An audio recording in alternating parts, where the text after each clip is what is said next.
So there's various ways you can get image files onto an SD card, and I have a bunch of them prepared here. You can see various sizes, 4 gigabytes, most of them. One is a 2 gigabyte one. And this naming convention from 0, 1, 2, 3, 4 indicates the SCSI ID on the bus.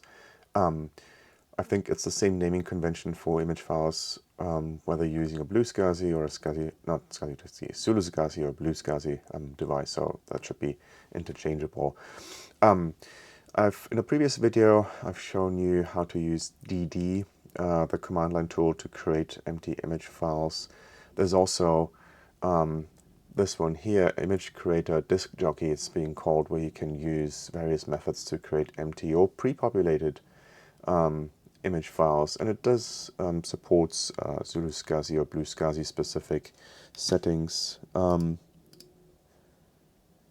BlueSCSI I think is the same as zuluscsi, but there's other preset things, and this is pretty quick, allows you to create empty image files. What takes a long time is moving them over to the SD card. So yeah, let's pop this into the BlueSCSI and see how we go about initializing these and installing file systems, not file systems, operating systems on them.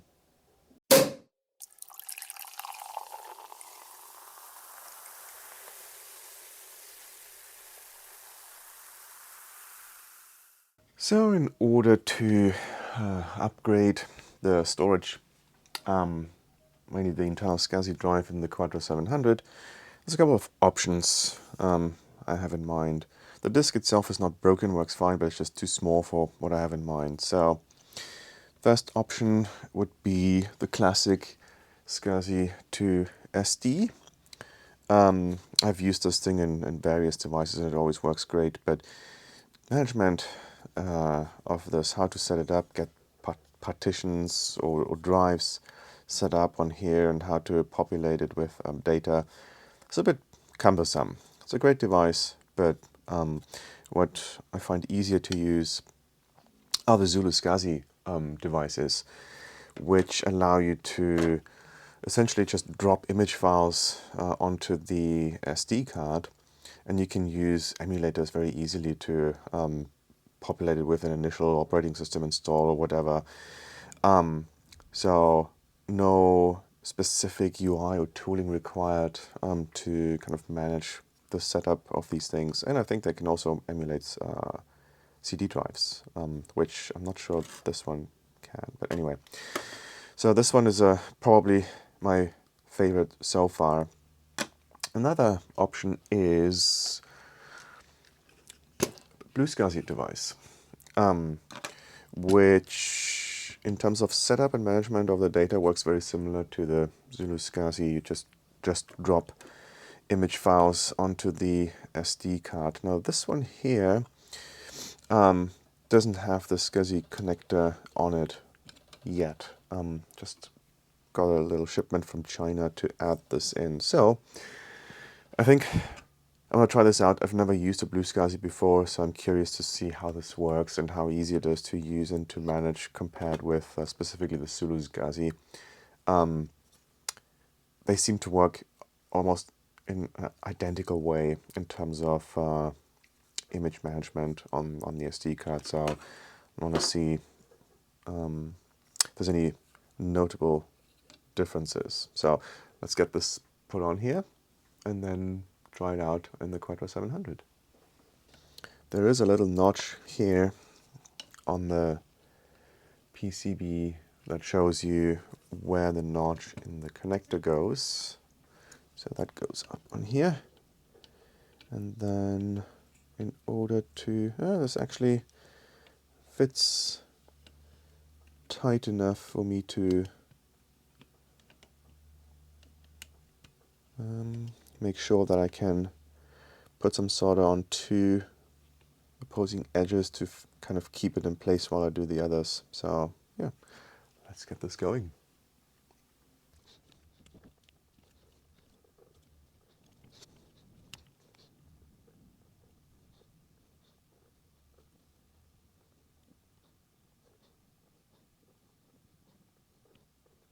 Okay, the first row is done. Let's just check briefly for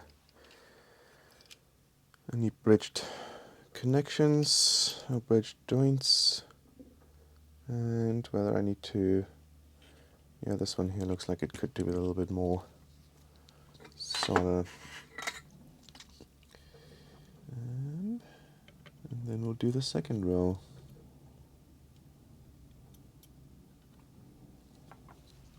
Okay.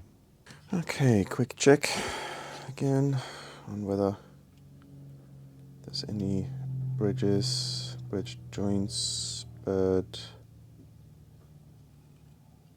looks like they're all okay. I don't see anything. Actually, let me get my geeky magnifying glasses out real quick and inspect that more closely.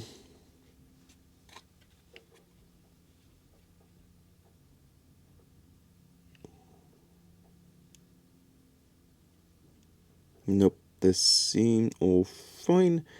There is one pin here where I need to add a little bit more solder. But other than that, this is done and ready for testing. Okay, this looks like it's ready to go. Let's release it from the clamps. Oops. Solid. I do have an SD card with a bunch of empty image files that are ready to go that I can just throw in here and try it out. So let's take this to the Quadra 700 and start playing around with it. Alright, so I've moved things around a little bit since the last video and acquired a new monitor, which hopefully deals a lot better with the video resolution that's coming from the Quadra. And this is an Apple Color Plus 14-inch display. I've already tried it out. It works perfectly fine. Not a lot of yellowing on it. It looks to be in pretty good condition, but I think, at least aesthetically wise, at least for me, a bit of a better fit for the Quadra 700. Okay, so let us have a look at the inside real quick and swap out the actual hard drive for, well, I think we'll start with the BlueSCSI, where I just added the connector to it. And I think all we'll have to do really is take out the cable, and I don't even need to necessarily fully remove the drive. I just need to get to the cable.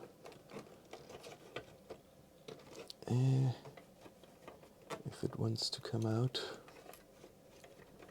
Let's see if we have better luck from this side. And again, this drive seems to be working just fine, and we can probably remove the power as well. For now, I'll leave this off to the side. But it's way too small, and I do want this to be a dual boot system. Okay, this is in. Oh, and I see lights. Okay, let me get the SD card, which is here. And where is it? Okay, it's one of those adapters, well, the small one. Just goes into the micro SD card. It's here. Now let's insert this, and I believe it would be, yes, okay. All right, since none of those images have anything on them, ta-da!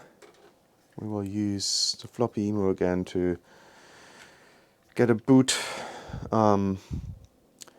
disk going to try to initialize them.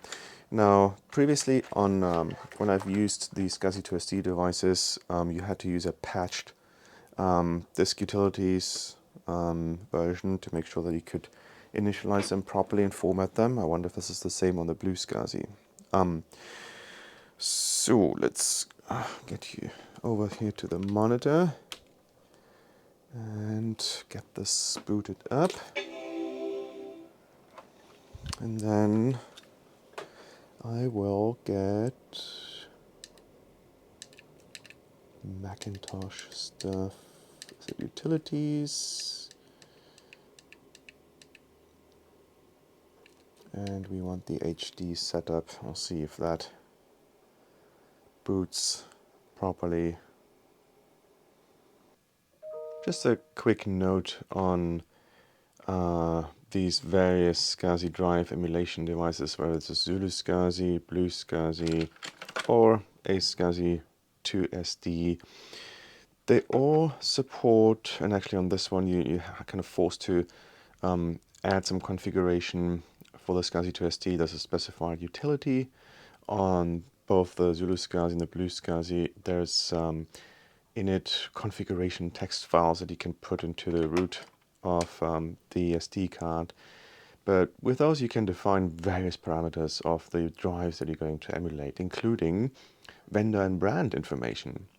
Now, the reason why initialization of some of those require a patched HD setup sometimes is because the original one doesn't recognize Apple hard drives or Apple branded hard drives, I think. There seem to be ways to add configuration to all of these to make them look like Apple hard drives, but I haven't figured out exactly what settings will enable the native disk utility or hard drive setup utilities to be used. I fiddle around with them a little bit. Some changes, which I'll post in the description, enable the hard drive drivers to be updated and installed, but still they're not recognized as Apple branded devices, and so I still had to use the patched setup utility. If anyone does know of what settings will enable the native tools to be used, please feel free to leave a comment below the video.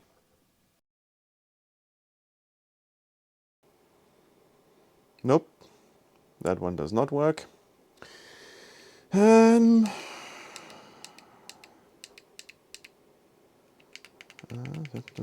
What else can we try?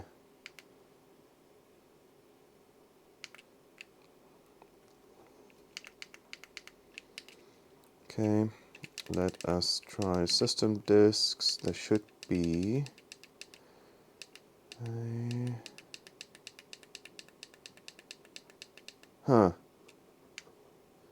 Okay.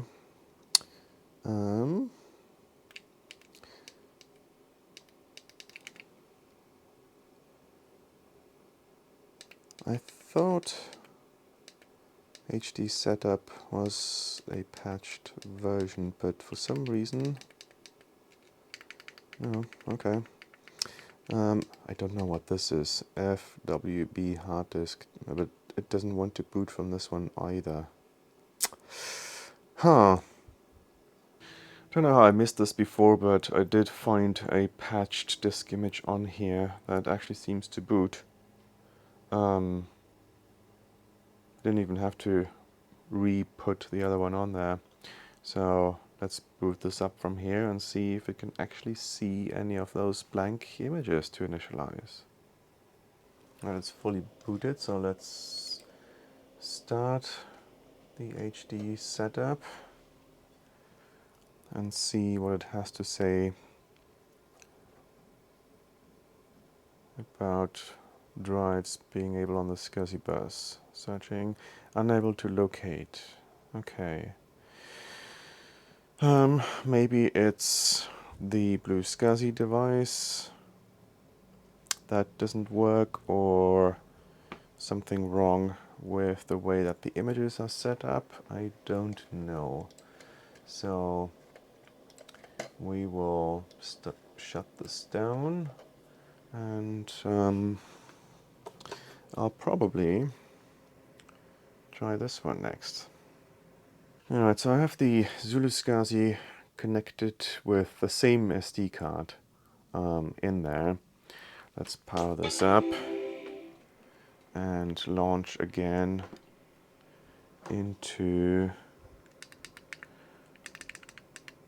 that custom disk tools image, which is booting nicely. We'll be right back. Okay, so it started up with this one here, Macintosh 2GB, which I know is one of the drives on here. So we'll, and I think this was the second one on the bus, so we'll call this Macintosh HD. I don't know why it focuses on the 2GB one and doesn't recognize any of the others. I think I've set them up as 4GB ones, which is the theoretical maximum supported. So let's initialize this and see what else the setup utility could find. But looks like this is already backing better progress than with the BlueSCSI. I'll have to figure out why this isn't working. Could be jumper settings, termination settings, could also be a shittily soldered on SD card reader. Who knows? Maybe I've done a shitty soldering job with the SCSI connector, so I'll troubleshoot this some other time. For now, haha, I have a fast hard drive on here, so let us see what else the setup utility is able to find, if anything.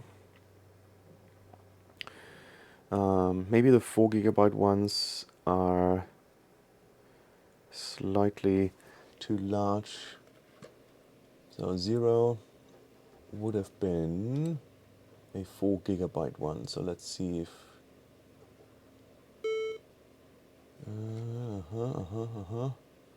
in it.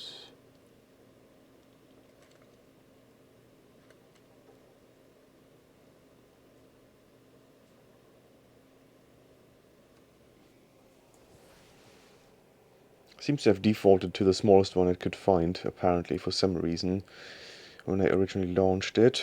But yeah, that would be the 2GB one. 0 should be a 4GB one, so we'll see if that actually works. Macintosh HD 4. Excuse me.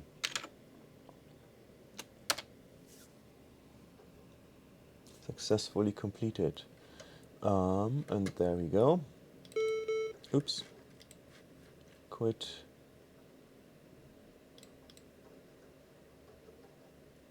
Let's see if this shows up.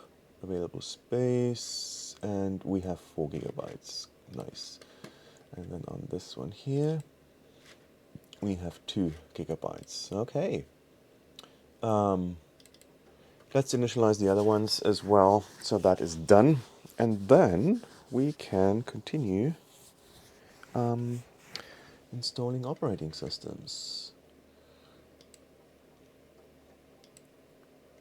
Uninitialized. Okay, I think I have about 4 or 5 on here. Okay, so apparently there's only 4 drives on here, drive images. 2, 4, 4, another 4GB. Just tested through the whole SCSI bus. So quit, and let's try to install an operating system next. So I tried to get the macOS 8.1 installer going for some time now from the CD drive, and I was wondering, why on earth does it not work? Well, duh, if you only have the actual tools CD in there and not the, where is it? Actual installer, which I don't even know where it is. I'll have to find it. This one. So let's try and insert that and then restart from scratch. Can't believe I was that stupid. I even tried to play with the SCSI ID settings of the CD drive just to make sure that nothing was set up incorrectly. There it is. Okay. All right, let us continue.